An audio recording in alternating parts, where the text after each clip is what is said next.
আজকে আপনারা যারা এখানে দাঁড়িয়ে আছেন, আপনারাও মুসলমান, আমি এই থানার ওসি, আমিও মুসলমান। ওসি হিসাবে আইন শৃঙ্খলা দায়িত্ব আমার, কিন্তু যে ঘটনা ঘটেছে সেটা আমারও কলিজায় আগুন লেগেছে। আপনাদের মতো চোখের পানি আমারও এসেছে। কিভাবে এত বড় উদ্যত্তপূর্ণ আচরণ দেশে করে। আমি আপনাদেরকে ওয়াদা দিলাম, আমি তাকে যত অ্যারেস্ট করেছি বাংলাদেশে আমি এমন মামলা তাকে দিব, নিশ্চিত তার যেন যাবজ্জীবন বা ফাঁসি হয়।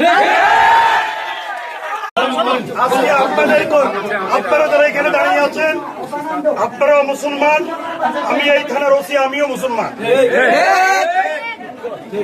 ওসি হিসাবে আইন শৃঙ্খলা দায়িত্ব আমার, কিন্তু যে ঘটনা ঘটেছে সেটা আমারও কলিজায় আগুন লেগেছে। আপনাদের মতো চোখের পানি আমারও এসেছে। কিভাবে এত বড় উদ্যত্তপূর্ণ আচরণ দেশে করে।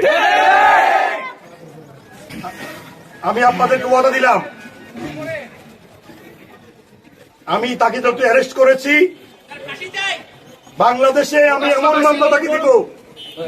মামলা তাকে দিব, নিশ্চিত তার যেন যাবজ্জীবন বা ফাঁসি হয়।